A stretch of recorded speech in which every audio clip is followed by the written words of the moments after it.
Ce matin, nous sommes donc dans Matthieu 28. Nous arrivons à la fin de l'étude de Matthieu, de l'évangile de Matthieu. Nous avons vu dimanche dernier la résurrection. Et ce matin, nous allons regarder Matthieu 28 à partir du verset 16. Donc, je vais lire simplement le passage qui nous concerne ce matin. Matthieu 28, verset 16. Les 11 disciples allèrent en Galilée, sur la montagne que Jésus leur avait désignée. Quand ils le virent, ils se prosternèrent devant lui, mais quelques-uns eurent des doutes. Jésus s'approcha et leur dit : « Tout pouvoir m'a été donné dans le ciel et sur la terre. Allez donc, faites de toutes les nations des disciples, baptisez-les au nom du Père, du Fils et du Saint-Esprit, et enseignez-leur à mettre en pratique tout ce que je vous ai prescrit. Et moi, je suis avec vous tous les jours, jusqu'à la fin du monde. » Amen. Et j'en profite pour mettre moi-même mon téléphone sur silencieux.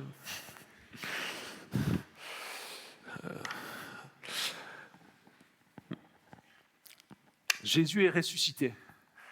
Nous avons regardé ça dimanche dernier, nous avons pu le fêter avec Pâques, et il est vraiment ressuscité et ça change tout. Le monde n'est plus le même. Le péché ne règne plus de manière incontestée. Jésus a offert le sacrifice parfait qui ouvre la voie vers Dieu le Père. La Bible nous annonce que par la foi en Jésus-Christ, Dieu le Fils, mort sur une croix et ressuscité, nous pouvons être réconciliés avec Dieu, ne plus être séparés de lui à cause du péché. On peut lire dans 2 Corinthiens, par exemple, 2 Corinthiens 5, 17. Paul nous dit : « Si quelqu'un est en Christ, il est une nouvelle créature. Les choses anciennes sont passées. Voici, toutes choses sont devenues nouvelles. Et tout cela vient de Dieu qui nous a réconciliés avec lui par Jésus-Christ et qui nous a donné le ministère de la réconciliation. En effet, Dieu était en Christ, il réconciliait le monde avec lui-même, en ne chargeant pas les hommes de leurs fautes. Et il a mis en nous la parole de la réconciliation. Nous sommes donc des ambassadeurs pour Christ, comme si Dieu adressait par nous son appel. Nous supplions au nom de Christ, soyez réconciliés avec Dieu. En effet, celui qui n'a pas connu le péché, il l'a fait devenir péché pour nous, afin qu'en lui nous devenions justice de Dieu. » Paul, on voit, met un accent sur cette idée de réconciliation, sur le fait que grâce à Jésus-Christ et sa mort et sa résurrection, nous pouvons être réconciliés avec Dieu, et qu'une fois que nous sommes réconciliés, Dieu nous appelle à parler aux autres de cette possibilité.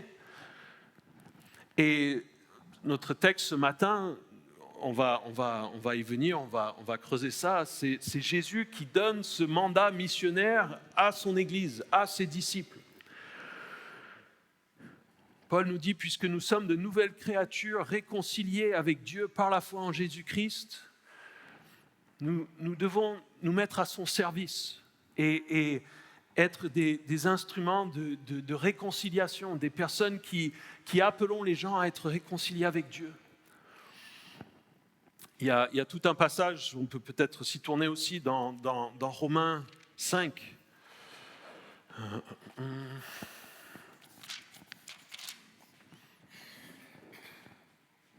Romains 5, verset 1. « Ainsi donc, déclarés justes sur la base de la foi, nous avons la paix avec Dieu, par l'intermédiaire de notre Seigneur Jésus-Christ.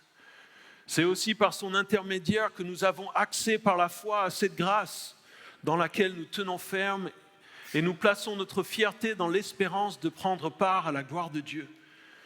Bien plus, nous sommes fiers même de nos détresses, sachant que la détresse produit la persévérance, la victoire dans l'épreuve, et la victoire dans l'épreuve, l'espérance. Or, c'est cette espérance qui ne trompe pas, parce que l'amour de Dieu est déversé dans notre cœur par le Saint-Esprit qui nous est donné. En effet, alors que nous étions encore sans force, Christ est mort pour des pécheurs au moment fixé. À peine mourrait-on pour un juste. Peut-être accepterait-on de mourir pour quelqu'un de bien, mais voici comment Dieu prouve son amour envers nous. Alors que nous étions encore des pécheurs, Christ est mort pour nous. Puisque nous sommes maintenant considérés comme justes grâce à son sang, nous serons à bien plus forte raison sauvés par lui de la colère de Dieu. En effet, si nous avons été réconciliés avec Dieu grâce à la mort de son Fils lorsque nous étions ses ennemis, nous serons à bien plus forte raison sauvés par sa vie maintenant que nous sommes réconciliés. Bien plus, nous plaçons notre fierté en Dieu par notre Seigneur Jésus-Christ, par qui maintenant nous avons reçu la réconciliation. Et un peu plus loin, si on continue, verset 17, « Si par un seul homme par la faute d'un seul, la mort a régné, ceux qui reçoivent avec abondance la grâce et le don de la justice régneront à bien plus forte raison dans la vie par Jésus-Christ lui seul. Ainsi donc, de même que par une seule faute, la condamnation a atteint tous les hommes, de même par un seul acte d'acquittement, la justification qui donne la vie s'étend à tous les hommes. En effet, tout comme par la désobéissance d'un seul homme, beaucoup ont été rendus pécheurs, beaucoup seront rendus justes par l'obéissance d'un seul. L'intervention de la loi a entraîné la multiplication des fautes, mais là où le péché s'est multiplié, la grâce a surabondé. Ainsi, de même que le péché a régné par la mort, de même la grâce règne par la justice pour la vie éternelle, par Jésus-Christ notre Seigneur. Et on pourrait lire encore dans le chapitre 6, il y a tout un passage qui nous dit « Puisque nous sommes sauvés, nous devons changer notre manière de vivre et obéir à ce que Dieu nous demande. » Et tout ça, ça a changé avec la résurrection de Jésus, avec ce qui vient de se passer. Et nous voyons dans le récit ici de Matthieu, c'est bref, Matthieu, il y a la résurrection et puis il y a ce mandat missionnaire et puis l'évangile se termine. Dans les autres évangiles, on a un petit peu plus de détails, mais on voit que tout a changé pour les disciples. On voit que leur vie est complètement transformée, que leur perspective, leur compréhension, leur vision de la vie et de ce à quoi Dieu les appelle, tout change. On l'étudie en ce moment avec le livre des Actes qui est la suite, on va dire, de l'histoire. Après les évangiles, c'est la naissance de l'Église et comment les disciples propagent et annoncent cet évangile comme Jésus leur demande dans ce passage que nous regardons ce matin. Tout a changé avec la croix et la résurrection. Et dimanche dernier, nous avons vu donc la résurrection, ces femmes qui ont été au tombeau, qui allaient penser embaumer le corps de Jésus et qui tombent sur l'ange, qui voient des choses miraculeuses, l'ange leur dit « Allez dire aux disciples que Jésus est ressuscité » et puis en allant, en retournant vers les disciples, elles rencontrent Jésus ressuscité qui leur dit « Allez dire à mes frères d'aller en Galilée » et on a vu et on va voir encore, il y a de l'excitation, de la joie, l'inattendu, l'impossible qui s'est produit et maintenant les disciples qui doivent se rendre en Galilée pour rencontrer Jésus. Et c'est ce qu'ils vont faire. On voit le verset 16, on va le regarder, que le verset 16, ils se sont rendus en Galilée et ils ont rencontré Jésus en Galilée. Et avant de regarder le texte un peu plus en détail, on peut se poser la question, pourquoi est-ce que l'Église est là ? Pourquoi on se réunit ? Quel est l'objectif ? Quelle est la raison d'être de l'Église ? Est-ce que c'est pour la communion fraternelle, pour avoir des gens avec qui on s'entend bien ? Est-ce que c'est juste pour avoir de l'enseignement théologique, pour chanter des jolis chants ? Pour adorer Dieu, oui, en partie, c'est vrai. Mais l'Église est principalement, et sa mission principale, ce que Jésus donne comme mission à l'Église, à son Église, c'est de parler de lui et de faire des disciples. C'est ça la raison d'être de l'Église. C'est pour ces choses que l'Église est là. C'est pour produire des disciples. Et on va voir comment Jésus en parle. Ce sont les ordres du chef. Ce n'est pas des suggestions, c'est le chef de l'Église, Jésus, qui dit « Voilà quels sont mes ordres de marche ». Et on va voir qu'il dit « J'ai toute l'autorité, d'accord ? C'est moi le plus gradé dans l'histoire, donc maintenant vous m'écoutez. C'est ça que je veux. » Et les ordres, c'est de faire des disciples. Et, il y a un livre qu'on apprécie bien sur l'idée d'être un disciple qui s'appelle Vivre pour Jésus, pardon. Et dans ce livre, il nous parle de notre implication dans cette idée de l'Église et de comment l'Église doit faire des disciples. Et la question, c'est de se dire, l'Église doit produire des disciples. Et pour nous, chacun en tant qu'individu, on peut donc se poser deux questions. Est-ce que je suis un disciple ? Est-ce que je deviens un meilleur disciple ? Et est-ce que je fais des disciples ? Est-ce que je contribue à ce que d'autres soient des disciples de Jésus ? Parce que c'est à ça que Dieu nous appelle. Et dans le livre donc, Vivre pour Jésus, il dit par rapport à cette idée, le commandement de faire des disciples est communautaire avant tout. C'est l'idée que c'est une église, c'est une communauté qui travaille ensemble dans cet objectif. Mais il dit, comment savoir si tu as intégré ce que signifie suivre Jésus comme disciple ? C'est quand tu commenceras à faire toi aussi des disciples. Un disciple fait ce que Jésus faisait. Un disciple fait donc des disciples. Il est responsable, en travaillant en équipe avec ses frères et sœurs, d'être un témoin de Jésus dans le monde et d'aider ceux qui placent leur foi en Jésus à le suivre. Ce n'est ni une question de don, ni un appel particulier. Et ce n'est pas la responsabilité spécifique des pasteurs. L'appel à faire des disciples est un commandement adressé à tous les chrétiens. C'est une question d'obéissance. Deviens ce que tu es appelé à être, un faiseur de disciples.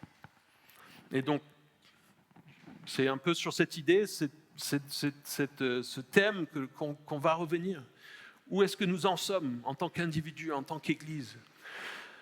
Et donc, pour notre texte ce matin, au verset 16, les 11 disciples allèrent en Galilée, sur la montagne que Jésus leur avait désignée. Et donc, les 11, donc, ils ont perdu Judas, et les 11 se rendent en Galilée. Alors, on voit dans les autres évangiles, principalement dans Jean, mais il y a des choses dans Luc un petit peu aussi, qu'il y a eu des rencontres entre Jésus et ses disciples à Jérusalem, ils l'ont déjà vu à Jérusalem. On voit dans Jean 20 notamment des choses par rapport à ça. Il y a l'interaction où Thomas doute de la réalité de sa résurrection et Jésus vient à lui et dit, bon, tu voulais voir les trous dans mes mains et le trou dans mon côté, viens, tu veux passer le doigt, vas-y. Et Thomas qui se rend compte de sa bêtise, on va dire, ou de son manque de foi, et ça se passe à Jérusalem, mais on voit qu'ensuite ils vont en Galilée. Et Matthieu reste plus succinct et considère que ce n'est pas important dans son récit de parler de ces choses-là. Dans Matthieu 26, au verset 32, il avait relaté les mots de Jésus qui disaient, donc Matthieu 26, 32, « Après ma résurrection, je vous précéderai en Galilée ».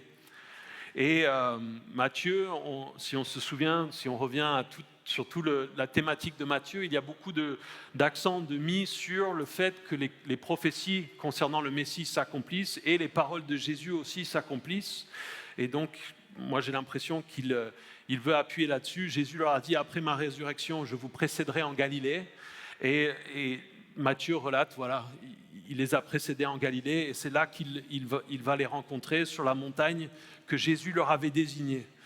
Alors ici, comme avec beaucoup de choses dans le récit biblique, on peut avoir plein de choses qui sont claires et dès qu'il y a quelque chose qui n'est pas clair, vous pouvez être sûr que les théologiens et les gens vont débattre pendant des années, écrire des tomes et des tomes sur quelle est cette montagne.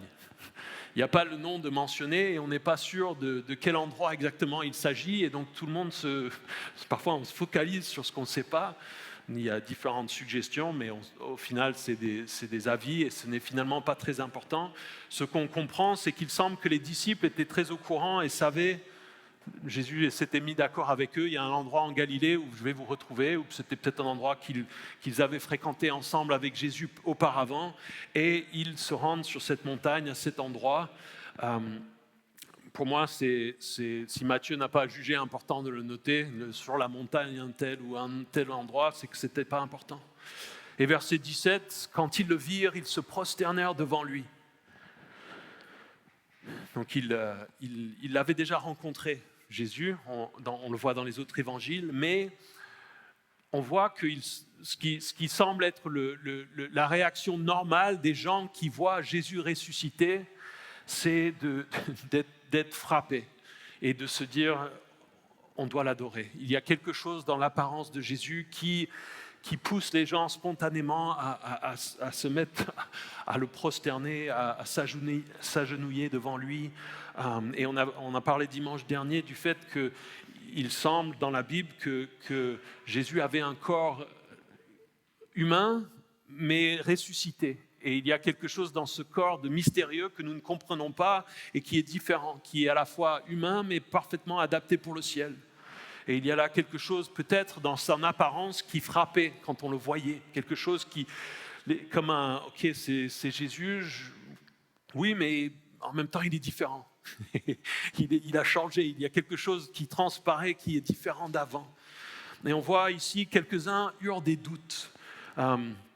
Le mot, la manière dont c'est traduit ici semble un peu plus fort. Dans d'autres traductions, on trouve le mot hésitation ou de l'incertitude, et on a l'impression qu'il y a un petit peu de vis-à-vis de ce Jésus qui leur apparaît, qu'est-ce qui se passe? Il y a peut-être, on peut se dire encore de la honte par rapport à comment il l'avait abandonné, comment il l'avait trahi lorsqu'il a été crucifié.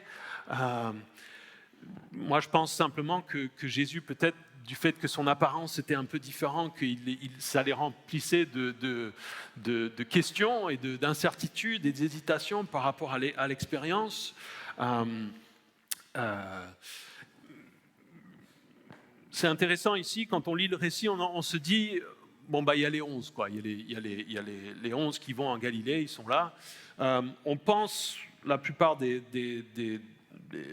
commentateurs pensent qu'il y avait sans doute d'autres personnes présentes à ce moment-là avec les 11. Dans 1 Corinthiens, un passage qu'on a lu dimanche dernier, Paul parle du fait que Jésus était apparu à plus de 500 personnes à la fois après sa résurrection. Et qu'il y a des moments où Jésus est apparu donc à des groupes plus larges et que ce n'était pas uniquement les 11 qui l'avaient vu. Et donc on peut se dire ici qu'il y avait d'autres personnes. Et on voit donc cette hésitation, cette incertitude, ce doute, et j'aime beaucoup ce détail. On a parlé dimanche dernier dans Matthieu 28, 8 de ce passage qui dit donc que les femmes, elles ont de la crainte et une grande joie. Et on avait parlé du fait que c'était deux sentiments qui semblaient complètement opposés, que c'est un peu dire j'ai trop peur et en même temps je suis trop content.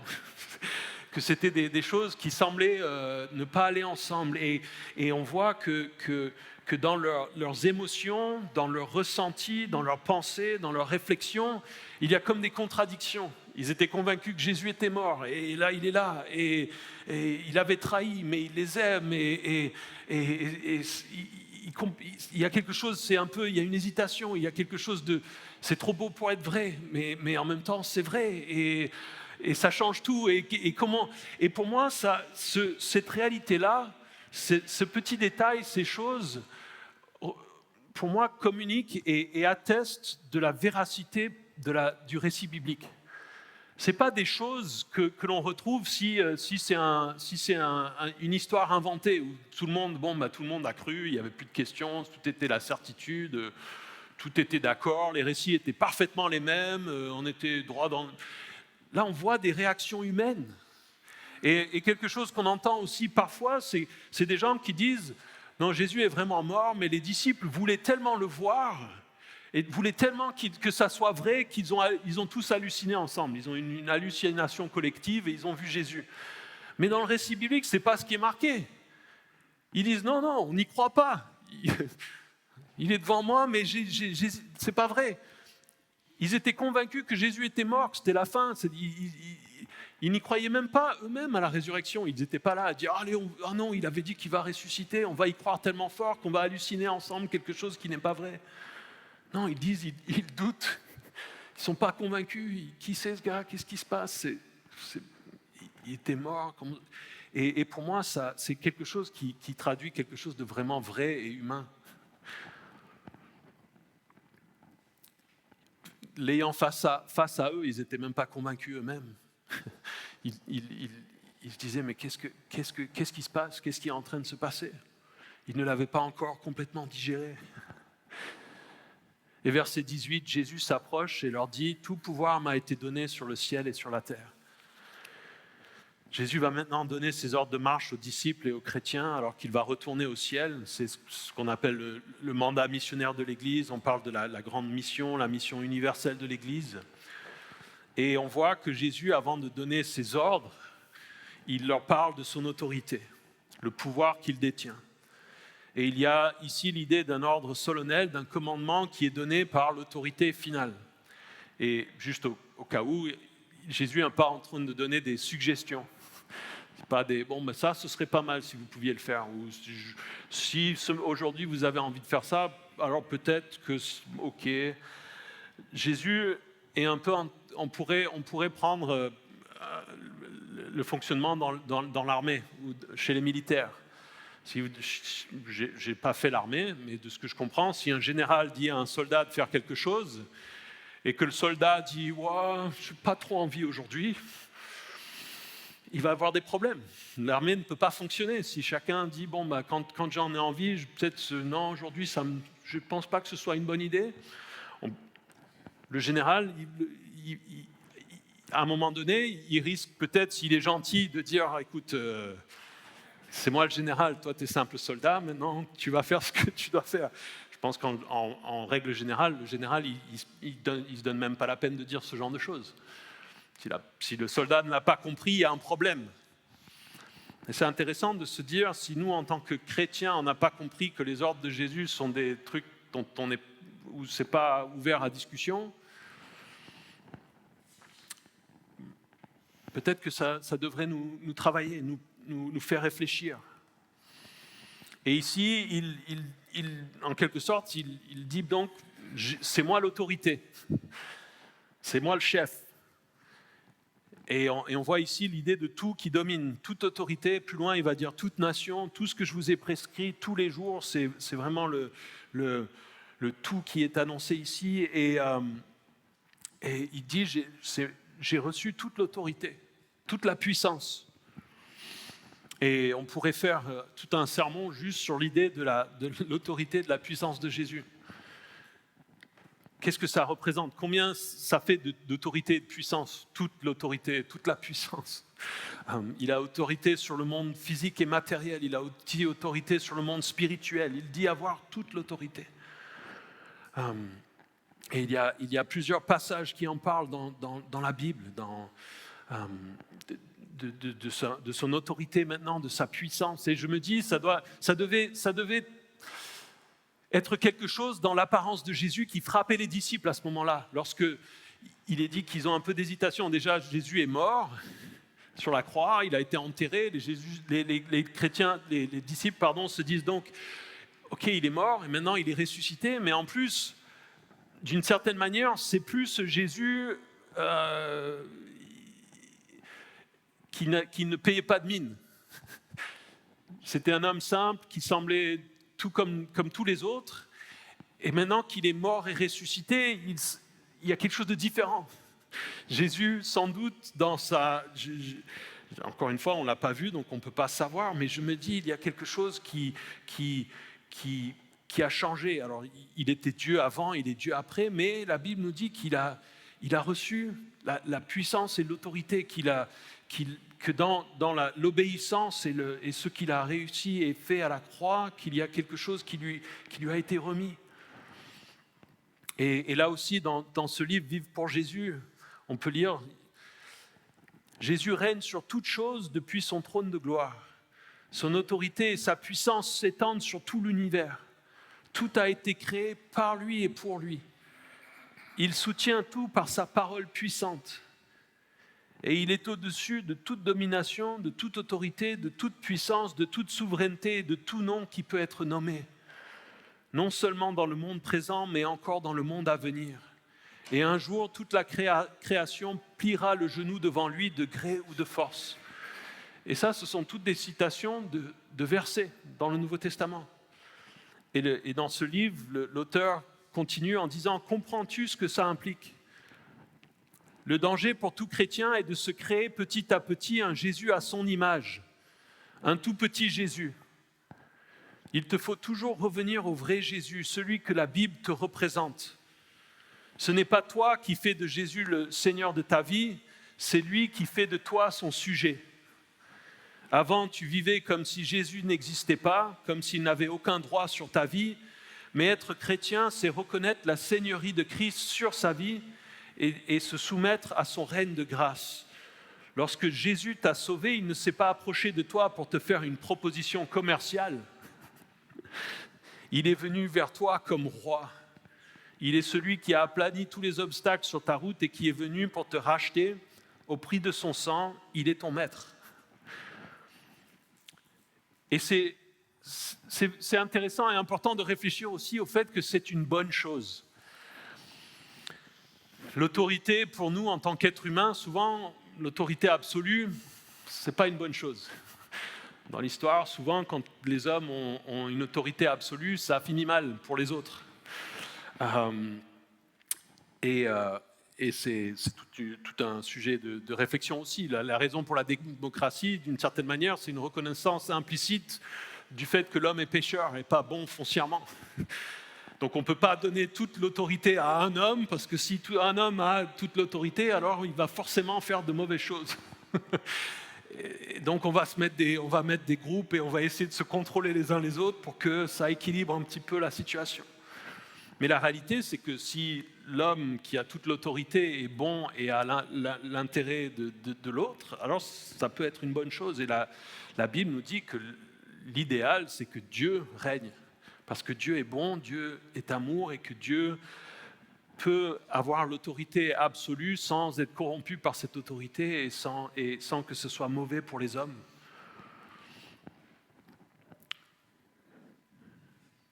Et c'est intéressant aussi ici, et c'est important encore une fois de le noter, que Jésus, quand il revendique ces choses, c'est des choses, si Jésus n'est pas Dieu, c'est de l'ordre du blasphème.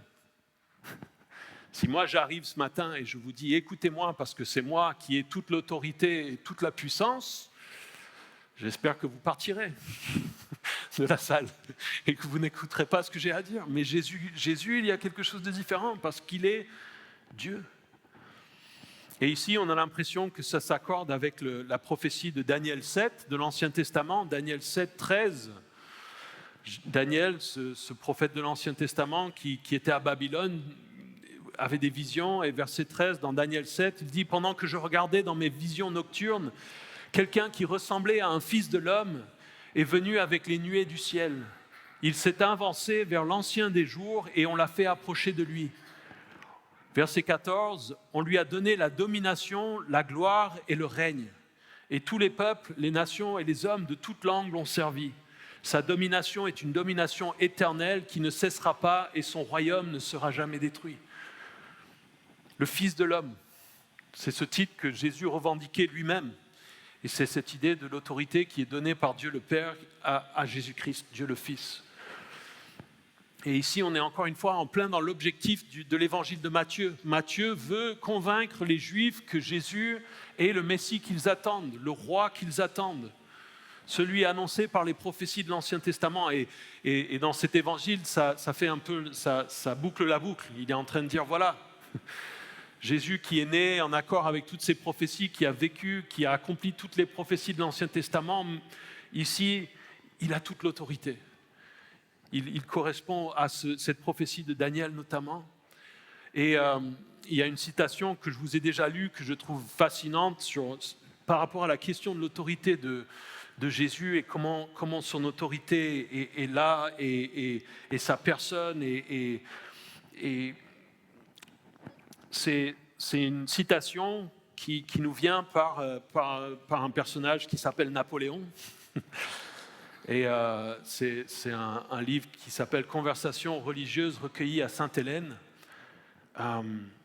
Et donc je vous l'ai déjà lu, mais je trouve que dans cette situation avec Jésus qui revendique l'autorité, qui dit « c'est moi le roi, c'est moi le chef », Napoléon disait « J'ai, dans les jours de ma gloire, passionné des multitudes au point qu'elles mouraient joyeusement pour moi. » C'est Napoléon qui parle de lui-même. Mais pour enthousiasmer le soldat, il fallait ma présence, ma parole, mon prestige. Et maintenant, qui est-ce qui m'est resté fidèle? Telle est la destinée des grands hommes. On nous oublie. Louis XIV était à peine mort qu'il fut laissé seul dans sa chambre mortuaire. Ce n'était plus le maître, c'était un cadavre. Encore quelques jours et ce sera mon sort. Quelle différence entre la destinée prochaine de Napoléon et celle de Jésus-Christ. Quel abîme entre ma profonde misère et le règne éternel du Fils de Dieu. Avant même que je sois mort, mon œuvre est détruite. Tandis que le Christ, mort depuis 18 siècles, est aussi vivant qu'au moment de son ministère. Loin d'avoir rien à redouter de la mort, il a compté sur la sienne. C'est le seul qui ait été plus vivant après sa mort que de son vivant. Le temps n'a pas seulement respecté l'œuvre du Christ, il l'a agrandi. En quelque endroit du monde que vous alliez, vous trouvez Jésus prêché, aimé, adoré. Sur quoi avons-nous fait reposer notre pouvoir, nous? Sur la force, tandis que Jésus-Christ a fondé son empire sur l'amour. Et des milliers d'hommes donneraient joyeusement à cette heure leur vie pour lui. Voici un conquérant qui incorpore à lui-même, non pas une nation, mais l'humanité. Quel miracle! L'âme humaine, avec toutes ses facultés, devient une annexe de l'existence de Jésus-Christ. Et comment? Par un prodige qui surpasse tous les prodiges. Christ veut l'amour des hommes, c'est-à-dire ce qu'il y a de plus difficile à obtenir.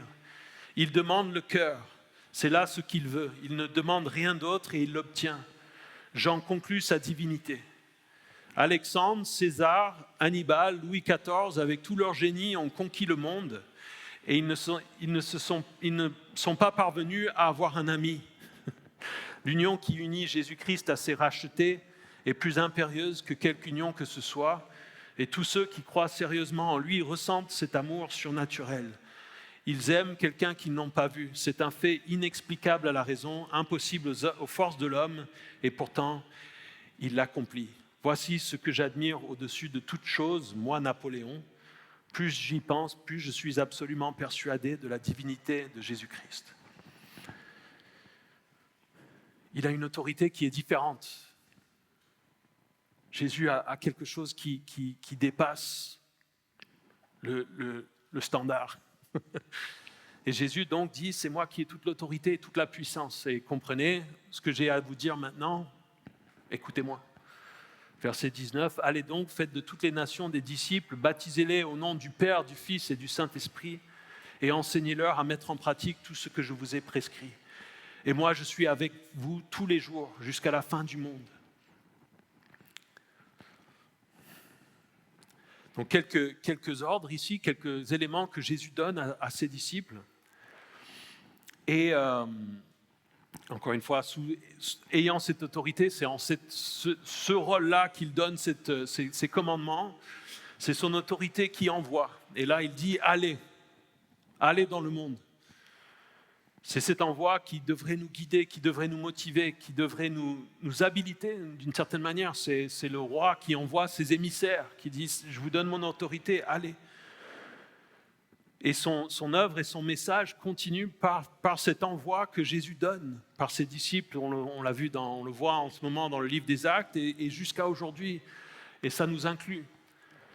Et c'est fascinant parce que l'évangile de Matthieu, l'histoire de la vie terrestre de Jésus touche à sa fin, mais ce n'est pas une fin. Jésus lance une nouvelle dynamique. Il n'est pas en train de dire, les choses s'arrêtent là. Il y a au contraire le début de quelque chose de nouveau. Il y a une naissance. La naissance de l'Église allait avoir lieu quelques jours après. Et c'est encore une fois aussi important de se rappeler à qui il parle. On peut se dire, d'accord, c'est l'ordre de Jésus, il donne un grand ordre, c'est lui le chef, ok. Et puis on se dit, il parle à des gens sans éducation, sans moyens, sans ressources, des paysans pour la plupart avec un accent coupé au couteau, méprisé dans un petit royaume sous un grand empire. Et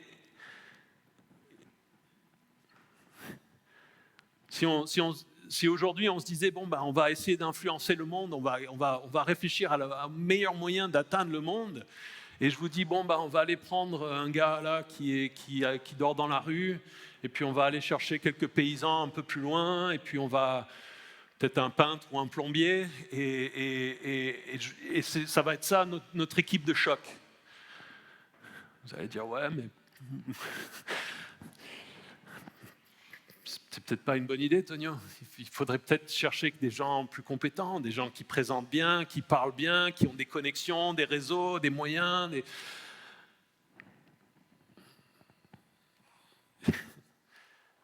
Ce qui est important, c'est que c'est Jésus qui envoie par son autorité. Et c'est aussi pour ça qu'à la fin, et on va y revenir, il dit « Je suis avec vous ». C'est la présence de Jésus, son accompagnement et le fait qu'il est avec nous qui fait que nous pouvons, ne serait-ce que nous dire, oui, on va essayer de faire ces choses pour lui, on va essayer d'obéir et on prie pour que lui agisse à travers nous. Et c'est quelque chose qui nous semble fou et quelque chose qui nous dépasse. Aujourd'hui, on vit peut-être dans un monde où il y a l'Église un peu plus présente dans le monde, où c'est plus la naissance, c'est plus les mêmes circonstances. Mais si on se disait, si Jésus nous disait, je veux que vous alliez parler au monde de moi, on dit, ouais, mais nous, qui on est, nous? On est là, Nice, machin. Mais Jésus dit, allez, faites des disciples de partout.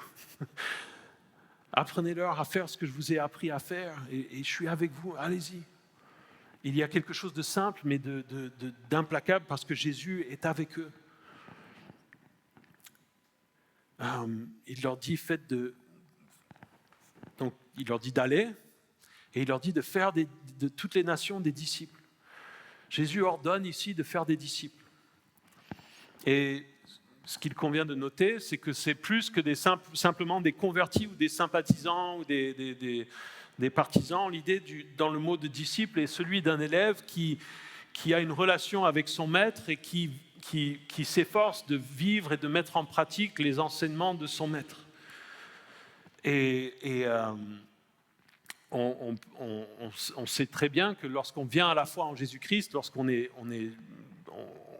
se convertit, on n'est pas encore un disciple qui a compris comment vivre pour Jésus. Il y a encore du travail, il y a encore et finalement, tout au long de notre vie, nous avons besoin de l'aide de Dieu, de l'aide de son Saint-Esprit et l'aide aussi de nos frères et sœurs en Christ pour continuer à grandir en tant que disciples. Et ici, si on veut, Jésus dit quelque chose qui devrait nous marquer, nous faire réfléchir, c'est que les disciples ne sont pas créés spontanément. Ce n'est pas quelque chose qui arrive, il leur dit « faites, travaillez, produisez, fabriquez des disciples ». C'est le fruit d'un processus qui implique les autres croyants. Ce fait de faire des disciples et la puissance est le moyen par lequel la foi chrétienne se répand dans le monde. Et ici, quand on lit ce texte, on se dit, il y a plusieurs commandements. Allez, faites des disciples, baptisez-les, enseignez-les. Mais la plupart des commentaires que je lisais s'accordent pour dire que dans le texte original, l'idée, c'est faites des disciples. Et vous allez faire des disciples en allant, en les baptisant et en leur enseignant comment vivre comme je vous l'ai montré. L'idée principale, ce que Jésus est en train de dire, c'est faites des disciples. Et les autres choses sont des moyens.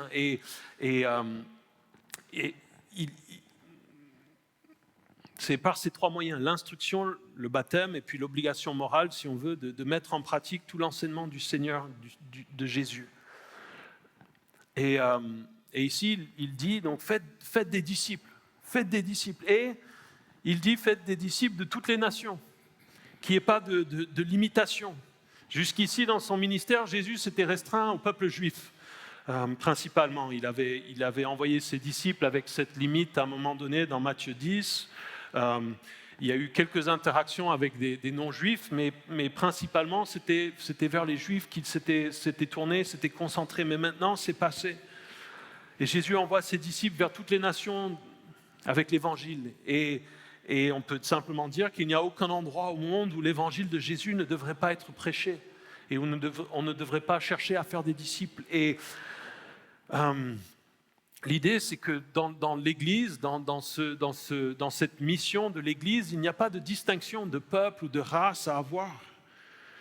C'est faites des disciples de toutes les nations. Et c'est quelque chose qui parfois me réjouit dans notre Église. On est une petite Église locale, mais nous sommes de beaucoup d'endroits de par le monde.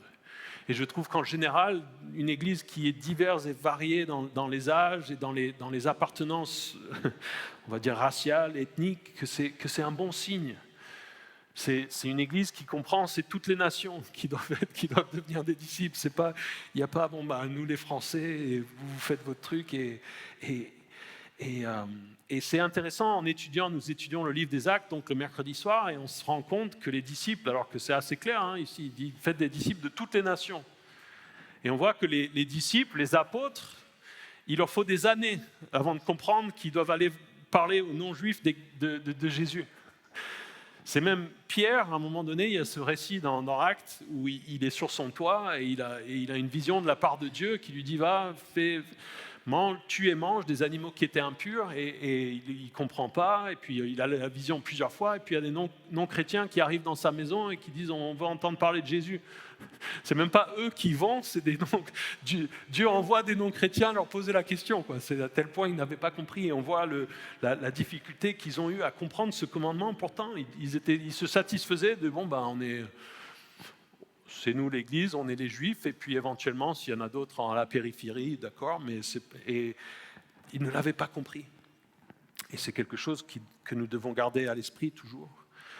Et il dit donc, faites des disciples de toutes les nations, et baptisez-les au nom du Père, du Fils et du Saint-Esprit. Et ici, c'est donc un des moyens avec l'idée de faire des disciples, c'est les gens viennent à la foi en Jésus-Christ et on les baptise pour montrer publiquement qu'ils font partie de l'Église, qu'ils font partie du royaume. Et c'est l'idée que c'est un peu comme c'est le disciple qui déclare qu'il s'engage à suivre Jésus, et l'Église qui l'accueille et qui va l'aider à devenir un disciple, à lui enseigner comment vivre comme Jésus l'a appris à ses disciples. Et le baptême, c'est quelque chose donc qui est institué par Jésus. Et ici, c'est significatif. On voit déjà la cassure avec la foi juive. Qu'est-ce qui était normalement le signe pour les Juifs? Pour devenir Juif, surtout pour les hommes, il fallait se faire circoncire. Et Jésus ne dit pas allez faire des disciples et faites-les circoncire, non. Il y a une coupure, il y a quelque chose il y a une cassure avec le judaïsme traditionnel. Et donc, c'est aussi quelque chose, si vous êtes croyant mais que vous n'avez pas été baptisé encore, l'ordre normal des choses, si vous croyez en Jésus-Christ pour votre salut, la Bible nous dit, c'est de dire, je veux me faire baptiser. C'est un peu le premier acte d'obéissance où on dit, je m'engage à suivre Jésus, et c'est aussi quelque chose de public où l'Église dit, ok, tu fais partie de notre communauté, nous t'accueillons et nous allons t'aider à croître en tant que disciple. Et donc si vous ne vous êtes jamais fait baptiser ou si vous ne vous êtes jamais posé la question, venez m'en parler ou parlez-en à quelqu'un dans l'église, posez la question. On aura quelques baptêmes au mois de mai, le 24 mai, pour ceux qui veulent déjà noter dans leur carnet de leur agenda. Et donc c'est l'occasion, si vous ne vous êtes jamais fait baptiser, que vous voulez vous faire baptiser, mais c'est l'ordre normal des choses dans la vie de l'église. Et Jésus leur dit, donc, au nom du Père, du Fils et du Saint-Esprit. Et ici, il y a la présentation, encore une fois, comme à d'autres endroits, du Dieu trinitaire qui nous est présenté par la Bible, qui est un Dieu unique, mais en trois personnes distinctes. Il y a un seul nom et on prête allégeance à ce Dieu lorsqu'on se fait baptiser. Et il nous faut une relation avec ce Dieu en trois personnes pour être disciples. Et par exemple, quand nous prions au Père, au nom de Jésus-Christ et par le Saint-Esprit. Et c'est le pourquoi du salut, c'est d'être réconcilié avec ce Dieu en 3 personnes. Et donc, c'est pour ça qu'on baptise au nom du Père, du Fils et du Saint-Esprit. Ici, on pourrait ouvrir toute une discussion par rapport à la question du baptême. Ce matin, on ne va pas le faire, mais si vous avez des questions, vous pouvez venir me voir par rapport à ça. Et Jésus continue donc, faites des disciples, baptisez-les en les baptisant au nom du Père, du Fils et du Saint-Esprit, et enseignez-leur à mettre en pratique tout ce que je vous ai prescrit. Pour fabriquer, pour produire des disciples, il faut enseigner.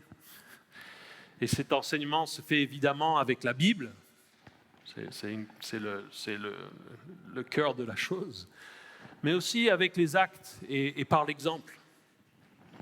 Et puis aussi avec la puissance de Jésus qui est présent avec nous et qui dit qu'il sera présent avec nous jusqu'à ce que ce travail qui est de faire des disciples soit fini. Il parle de la fin du monde.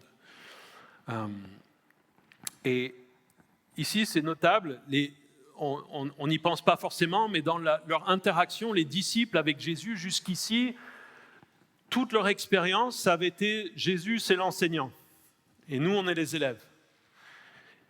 Jésus n'avait jamais utilisé ce verbe en disant aux disciples d'être eux les enseignants, et que ce soit eux qui enseignent aux autres. C'était toujours Jésus qui enseignait, c'était toujours lui qui était Les disciples étaient là un peu en assistant, mais c'était Jésus qui enseignait. Et ici, il y a donc un changement. Il leur dit maintenant, faites ce que moi j'ai fait. Moi j'ai fait ça avec vous, maintenant c'est à vous de le faire avec d'autres. Et il leur dit maintenant, le travail que vous m'avez vu faire, comment j'ai pu vivre avec vous et comment j'ai pu vous enseigner vous, en étant avec vous, en vivant avec vous, en vous apprenant les choses de Dieu, en vous expliquant la parole de Dieu, en vous montrant l'exemple, maintenant, c'est à vous de le faire pour les autres. Et donc c'est le commandement qui est donné. Il faut enseigner à mettre en pratique. Et ici, c'est encore quelque chose qui est important et qui parfois je crois, en tant que chrétien, on peut faillir un petit peu. C'est pas juste d'écouter. Je veux que vous fassiez des gens qui connaissent bien les questions de la doctrine biblique. Non, il veut que vous appreniez à mettre en pratique, à faire, à vivre. C'est pas juste, j'ai de l'information, je peux t'expliquer les passages bibliques, je sais, mais par contre, dans la vie de tous les jours, je le fais pas. Je lis pas ma Bible, je prie pas, ça m'intéresse. Non. Ça, la Bible nous dit que c'est se tromper sur toute la ligne. La Bible, c'est d'obéir. Et il vaut mieux obéir en quelques petites choses que de savoir et de pouvoir expliquer toute la théologie sans la mettre en pratique. Ça ne vous sert à rien de connaître par cœur toute la Bible. Je l'ai déjà dit, on peut être théologien et ne pas croire à la Bible. C'est juste de l'information à un certain niveau. On peut étudier le grec, l'hébreu, savoir les doctrines, savoir débattre d'idées, de choses comme ça, et ne pas le mettre en pratique. C'est comme notre ami, j'en profite pour mettre un taquet, mais en France, on parle toujours de Jean-Jacques Rousseau comme étant la référence dans l'éducation des enfants. Et quand vous étudiez la vie de Jean-Jacques Rousseau, il a abandonné tous ses enfants à lui. Est-ce que c'est une bonne idée d'écouter Jean-Jacques Rousseau sur la question de l'éducation ?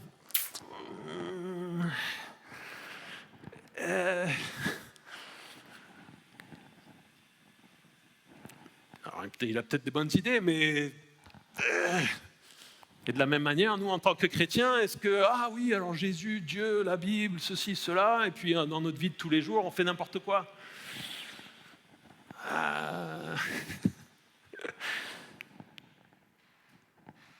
Ce ne sont pas juste c'est pas juste de l'information. C'est une manière de vivre, c'est des choses à faire, c'est de l'obéissance que Dieu nous demande d'avoir. Et vous pouvez peut-être vous dire, je ne sais pas, mais la Bible nous dit, priez, lisez vos Bibles, aimez votre prochain. C'est assez simple. Et souvent, nous, on a « Ah oui, mais non, tu comprends, j'ai envie de discuter sur quelle montagne il était là, est-ce que c'est le Tabor ?» Et on peut se tromper. C'est pas que ce soit des mauvaises choses en soi. Encore une fois, il est bon d'avoir ces études, mais en tant que chrétien, parfois, nous nous trompons. Est-ce qu'on obéit aux choses simples? Même moi, en tant que pasteur, je peux passer ma semaine à étudier les choses et puis je suis... Ah non, je n'ai pas le temps de m'occuper de vous. Moi, il faut que je prépare l'enseignement du dimanche matin. Je peux me tromper. Je peux être impatient avec les gens le dimanche matin parce que je suis préoccupé par autre chose. Jésus me dit non, c'est pas ça. Je n'ai pas envie que tu aies un truc merveilleux à présenter, que la vidéo puisse être sur YouTube et puisse être magique. Non, c'est est-ce que toi qui es pasteur, tu t'occupes des gens que je t'ai confiés? Est-ce que tu as de l'amour pour eux ou pas?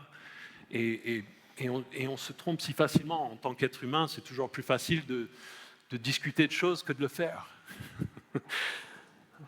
En France, on a un pays de critiques, quoi. On aime bien... Un ami à moi, quand il était venu en France la première fois, il m'avait dit la télé française, il n'y a que des émissions de commentaires. Il a dit, j'ai jamais vu autant d'émissions où ils invitent des personnes pour parler de choses en étant des personnes extérieures aux événements. Vous regardez, il y a vous regardez sur les chaînes le soir en France, et il n'y a que des émissions comme ça. On va inviter des personnes pour donner leur avis sur quelque chose qu'ils n'ont pas fait, ça leur est extérieur. Et dans le sport, alors c'est pas mauvais en soi, encore une fois, c'est divertissant, ça nous amuse, moi j'aime bien. Mais on a cette habitude. Tiens, et dans l'église, parfois on se trompe aussi. On va venir à l'église et le jeu, ça va être, à vous tous, vous allez commenter le travail du pasteur. Où vous allez donner votre avis. Alors, Tonio, je pense que tu devrais faire comme ça, et il faudrait que l'on fasse ceci ou cela à l'église, je trouve que ça manque. Mais par contre, l'idée de faire moi, je vais donner mon avis, mais on le fait plus ou moins poliment, etc. etc. La Bible nous dit non, c'est pas ça. Faites, vous. Je suis désolé, ce matin, je vous dis, et le livre Vivre pour Jésus le disait à un moment donné, ce n'est pas le travail seulement du pasteur. Ah oui, alors pour faire des disciples, le travail, c'est on va les amener au pasteur. Et après, c'est pas ça le jeu. Et en tant que chrétiens, est-ce que nous faisons? Et il y a plein de moyens de s'impliquer, ça ne veut pas dire qu'on fait tous les mêmes choses, etc., etc., mais est-ce que nous mettons en pratique? Déjà, nous, en tant que disciples, si on veut enseigner aux autres comment mettre en pratique, il faut déjà qu'on le fasse nous. Si moi, je ne le fais pas et que j'essaie de vous dire, faites ci ou ça, on le voit avec les enfants. Les enfants, très rapidement, ils disent, oui, papa, ouais, tu me dis de faire ça, mais toi, tu ne le fais pas. Tac. Et ma femme peut le dire, malheureusement, c'est souvent vrai. Et en tant que chrétien, souvent, c'est aussi comme ça. Oui, alors tu comprends, il faudrait que tu lises ta Bible. Est-ce que je lis ma Bible? Peut-être qu'il faudrait que j'en parle moins et que je le fasse plus. C'est ceux qui en mangent le moins, ceux qui en parlent le moins, qui en mangent le plus, comme le disait la pub il y a quelques années. Et ici, c'est intéressant aussi, c'est pas enseignez-leur une partie de ce que je vous ai appris. Il dit enseignez-leur tout. Soyez exhaustifs, travaillez sur tout. Et il y a tout un domaine de choses. Et là aussi, on doit se dire, est-ce qu'on enseigne tout? On pense, nous, dans nos églises Calvary Chapelle, le fait d'enseigner la Bible de manière systématique à travers toute la parole, alors ça prend longtemps, mais ça nous permet de voir tous les différents passages et d'essayer d'enseigner toute la parole de Dieu. Pas juste peut-être certains passages qui sont plus sympas à lire. Il y a une responsabilité d'être exhaustif. Et Jésus, après avoir dit ça, dit « Je suis avec vous tous les jours jusqu'à la fin du monde ». Et en réalité, on se dit pourquoi il dit ça, mais comme je vous ai dit, il faut se rappeler à qui il parle. Il parle à un petit groupe de gens simples, de paysans, de va-nu-pieds. Et ils devaient se dire dans leur tête, Jésus, c'est impossible. On a vu comment tu as enseigné comme personne d'autre avant, et tu nous dis de faire ça? comment on ne va pas y arriver? Je me dis que leur réaction devait être, mais Jésus, on ne peut pas. Et il leur dit, mais je suis avec vous, maintenant et jusqu'à la fin, je ne vous laisse pas. Et il y a une continuité dans l'évangile de Matthieu, dans Matthieu 1, 23. L'annonce, c'était que la Vierge serait enceinte et qu'elle mettrait au monde un fils que l'on appellerait Emmanuel, Dieu avec nous. Et ici, l'évangile se termine avec Jésus qui dit « Je suis avec vous, je suis Emmanuel ». Pas « j'étais avec vous » ou « je serai avec vous », mais « je suis avec vous ». Tous les jours jusqu'à la fin du monde. Jésus, par son autorité, envoie ses disciples en mission, mais il ne les laisse pas seuls. Et il ne nous laisse pas seuls non plus. Il promet d'être présent par son Saint-Esprit pour nous fortifier, pour nous aider, pour nous guider et pour que nous soyons en mesure de le faire. Et ici, quand il dit tous les jours, l'expression dans le texte original, c'est vraiment complet. C'est « je suis avec vous la totalité de chaque jour. Je suis avec vous à tout instant de chaque journée. » Ce n'est pas quelque chose au loin, c'est quelque chose de concret, de familier. Je suis toujours avec vous. Et on peut y ajouter d'une certaine manière ce qu'on veut. Je suis avec vous pour vous protéger, pour vous guider, pour vous consoler, pour poursuivre en vous ce que j'ai commencé, et pour finalement vous couronner d'immortalité et de gloire. Ce sont les promesses de la Bible. Et autrement dit, il n'est jamais absent. Et on peut se poser la question, peut-être que vous vous dites, pourquoi est-ce que j'ai l'impression qu'il n'est pas dans ma vie? Et là, il y a une question c'est pas par la vue, mais par la foi. Il y a une réalité spirituelle qui parfois nous ne ressentons pas dans nos émotions, dans notre vécu. Et on peut aussi à ce moment-là se dire, mais pourquoi est-ce qu'il permet la souffrance dans nos vies?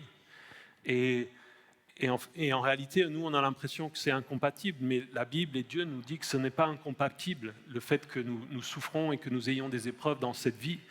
Mais Jésus simplement dit, quand vous traversez ces difficultés et ces épreuves, je suis avec vous. C'est le psaume 23, le bon berger. Le bon berger est présent, nous amène dans de bons endroits, mais lorsque nous traversons la vallée de l'ombre de la mort, ces épreuves et ces difficultés, alors il est là, il est avec nous, là aussi pour nous aider. Et donc ces choses ne devraient pas nous faire douter ou nous inquiéter. Et j'ai trouvé un bon résumé de ce passage, on arrive sur la conclusion. C'est cette montagne, à la conclusion de la vie de notre Seigneur, correspond à la montagne de la tentation au début de son ministère. Là, l'empire du monde lui avait été offert s'il avait bien voulu emprunter le chemin facile. Ici, maintenant, il est reconnu roi du monde parce qu'il a choisi ce qui est le plus difficile, celle de l'obéissance jusqu'à la mort. Et cette charge glorieuse adressée à son Église a résonance d'universalité. Elle unit en elle le héros et le berger et assure à chaque humble disciple que le jour ne se lèvera jamais, si orageux soit-il, sans que son Seigneur ne soit proche. C'est un certain F.B. Meyer qui disait cela. Et je pense il convient de noter que ce commandement qui a été donné aux disciples, aux 11 et à ceux qui étaient avec eux, c'est un commandement qui s'adresse à nous à travers les siècles aussi en tant que chrétiens. Et là aussi, dans ce livre « Vivre pour Jésus », pour que ce mouvement de l'Église se perpétue, il faut que les disciples puissent transmettre le modèle qu'ils ont reçu. L'Église est donc le fruit de la mission. Elle est une communauté de disciples qui font des disciples. Jésus t'offre la grâce d'être son collaborateur dans la plus grande aventure de toute l'histoire de l'humanité. Nous sommes appelés, en tant que chrétiens, à être des disciples qui faisons des disciples. À être des disciples de Jésus, c'est-à-dire des gens qui regardons la vie de Jésus et qui nous disons on va faire comme lui a fait. On va prendre son exemple et on va chercher et s'efforcer et essayer de notre mieux, avec son aide, à dire on va faire des disciples. Et la question, c'est comment y répondons-nous? Est-ce que nous sommes déjà de bons disciples, nous? Comme je l'ai dit, est-ce qu'on est de ceux qui savent dire aux autres quoi faire, mais qui ne le faisons pas? Alors il y a un problème. Est-ce que nous le mettrons en pratique nous-mêmes? Et est-ce que nous sommes impliqués dans cette mission? Et comment est-ce que nous évaluons notre implication, est-ce que nous sommes impliqués? Et ça peut être de plein de manières. Mais on doit se poser la question. Et je noterai ici que Jésus, dans tout ça, ne dit pas « Vous êtes sauvés maintenant, vivez votre vie, faites ce que vous voulez, soyez heureux, tout ira bien à la fin, vous accomplirez vos rêves les plus fous et puis on ira tous au paradis. » Non, il dit « Vous êtes chrétiens, moi le roi, faites des disciples en leur parlant de moi, en les baptisant quand ils viennent à la foi en moi et apprenez-leur à vivre pour moi. » Et c'est la promesse de sa présence avec nous, c'est dans ce travail et cette mission. Je pense aussi, en tant que chrétien, parfois nous ne comprenons pas parce que nous disons « je veux que Jésus soit avec moi pour que je puisse faire ce que j'ai envie de faire moi. » Et puis, j'ai l'impression qu'il ne me bénit pas, qu'il n'est pas là avec moi. Et Jésus dit « Mais ça, d'une certaine manière, ça ne m'intéresse pas. Ce n'est pas mon plan, c'est ton plan. Et moi, je t'ai demandé de faire ça. » Et on est là, ouais, non, mais moi j'ai pensé que ce serait mieux. Je veux dire, c'est pareil, si on revient à l'idée du général et du soldat, si le simple soldat dit, général, je me suis dit que j'allais commencer une guerre avec l'Italie, là, j'avais envie. Tu viens m'aider? Le général, il va lui dire, mais t'es taré ou quoi? Et en tant que chrétien, des fois je me dis, on est taré en fait. On se dit, moi, voilà mon projet, Jésus, moi je pars faire la guerre là-bas. Et Jésus dit non, mais c'est pas mon. Qu'est-ce que tu es en train de faire là? C'est pas l'objectif. L'objectif, c'est de faire des disciples. Alors, ne me comprenez pas mal. Ça ne veut pas dire que notre vie se résume à l'idée d'être pasteur. Jésus peut vous bénir et vous utiliser, vous appeler à être dans votre travail, dans votre vie, dans un travail séculier. Il peut vous appeler et dire voilà où je veux que tu t'impliques toi. Et en étant à cet endroit où tu es dans ta vie, si dans ton cœur et dans tes motivations, tu dis « j'ai envie, dans ce contexte-là, de chercher à aider à faire des disciples », il y a plein de moyens de le faire. En parlant de Jésus aux gens, en faisant une étude biblique avec les gens que vous avez au travail ou quelque chose comme ça, en étant impliqué pour aider d'autres à le faire, en contribuant des moyens financiers ou autres pour que d'autres puissent le faire, en disant je vais venir à l'église et je vais aider à faciliter pour qu'un autre peut-être mène une étude biblique ou quelque chose. Et ça ne veut pas dire qu'on devient tous ministres à temps plein. Mais si cette idée, cette motivation n'est pas présente quelque part dans votre vie de tous les jours en tant que chrétien, la Bible nous dit réfléchissez à vos priorités. Ça doit être quelque part dans l'ordre de priorité de votre vie. Ça peut être aussi en vous occupant des gens autour de vous, de vos familles, de vos enfants, de vos familles étendues, de vos collègues de travail, d'autres frères et sœurs. Et pour terminer, on va terminer, je vous assure. J'aimerais juste prendre quelques instants pour vous faire réfléchir avec deux questions. Qui sont les personnes autour de moi à qui je dois parler de Jésus? Peut-être faites-vous une liste sur votre téléphone, réfléchissez. Qui autour de vous ne connaît pas Jésus? Et ça n'a pas besoin d'être un exposé théologique, hein. Ça peut être juste, je vais à l'église dimanche. Souvent, c'est rien que ça ouvre des conversations. Pourquoi tu vas à l'église? Et peut-être que vous avez même pas cette force-là. Peut-être achetez-vous des t-shirts marqués « Jésus, je t'aime ». Et comme ça, vous vous baladez et les gens se disent peut-être que faut faire attention où vous le portez, j'en sais rien. Mais et parfois, les gens qui parlent de l'évangélisation parlent de ce qu'on appelle la famille au sens large. C'est l'idée de tous les gens avec qui on est en contact dans nos vies. Et on peut parler de notre famille au sens physique, vos parents, vos frères et sœurs, vos cousins, les grands-parents. Comment est-ce qu'on leur parle de Jésus? dans tout ça, il y a des gens avec lesquels on est impliqué dans notre quartier, dans votre immeuble, là où vous habitez. Vous avez des voisins que vous voyez régulièrement, non? Ou je suis le seul? On a des gens avec qui on interagit, là, le boulanger, j'en sais rien, la caissière à un magasin. Comment est-ce qu'on peut se dire, tiens, comment est-ce que je peux leur parler de Jésus? Dans notre église, parfois on se dit, ouais, les gens qui sont là sont tous chrétiens. C'est pas vrai. Il y en a qui ne sont pas encore venus à la foi. Il y a des fois des invités, il y a des gens, et peut-être de vous dire, tiens, je vais aller leur poser des questions. Qu'est-ce qu'ils pensent de Jésus? Pourquoi ils sont là? Qu'est-ce qu'il est? Peut-être pourquoi ils sont là. D'autres personnes, vous avez des amis, des gens avec qui vous faites des choses pour les loisirs, par exemple. Là aussi, comment vous interagissez avec ces personnes?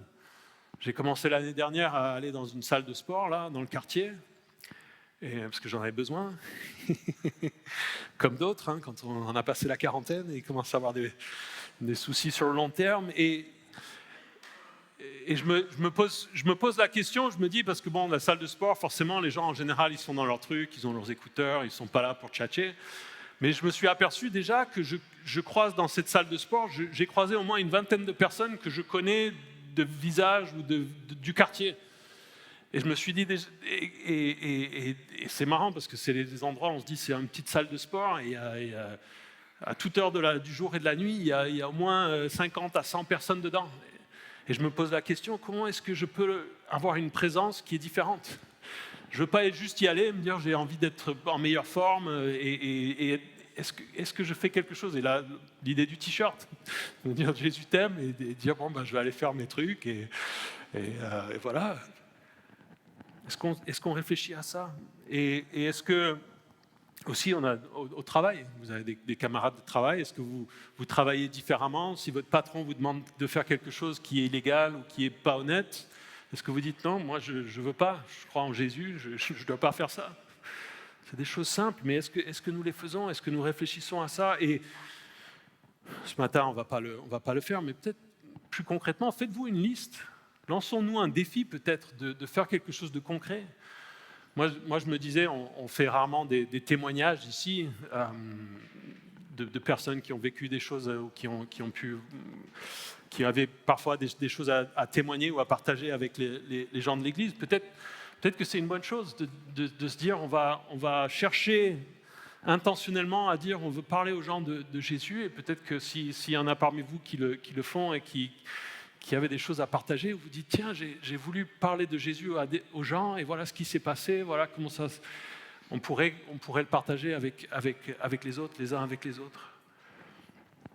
En tout cas, pour moi, je sens que j'ai besoin de me lancer un challenge, parce que je suis un peu à ce niveau-là, peut-être pas assez actif.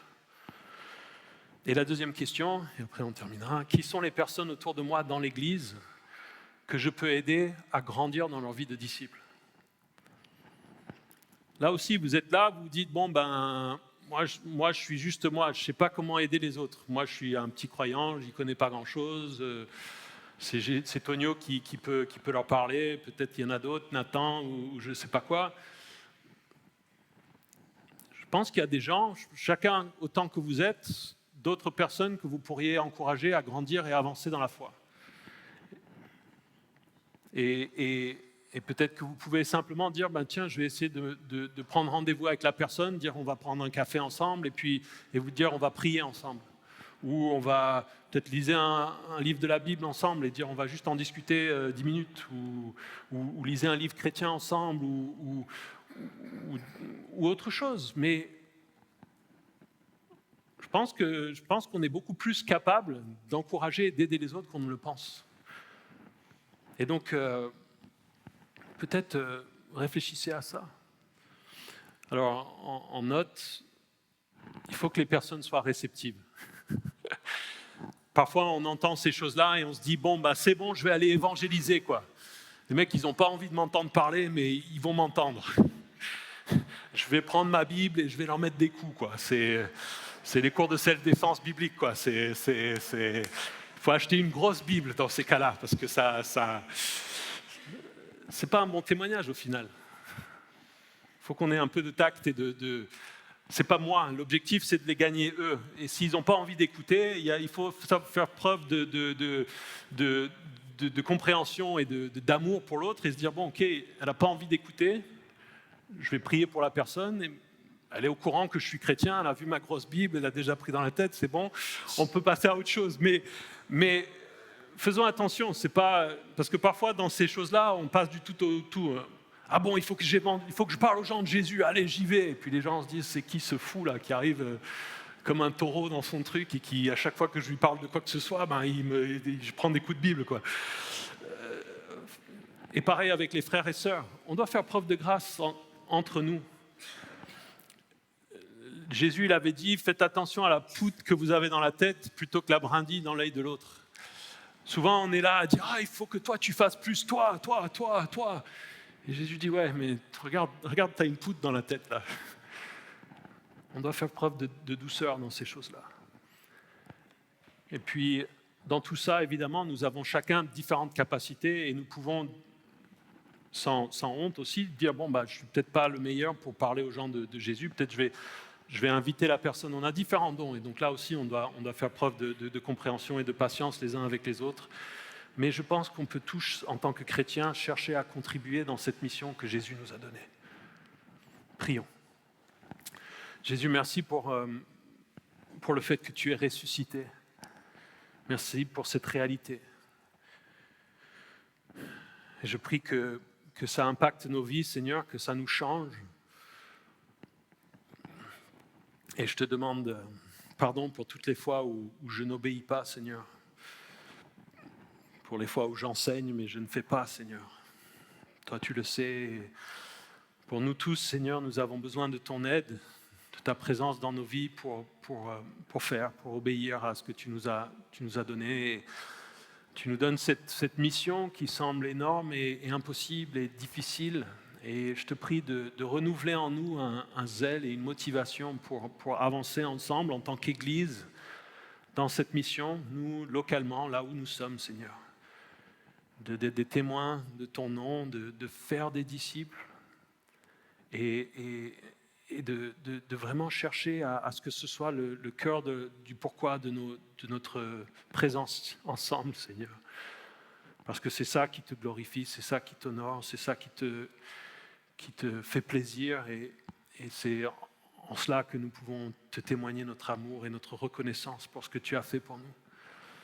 Merci pour ce temps ensemble ce matin, Seigneur, sois présent parmi nous, aide-nous à avoir ces choses en cœur et en tête aujourd'hui et dans les jours qui viennent, dans les mois qui viennent, Seigneur. Fais-nous grandir en tant qu'Église, que nous soyons une Église de disciples qui faisons des disciples, Seigneur.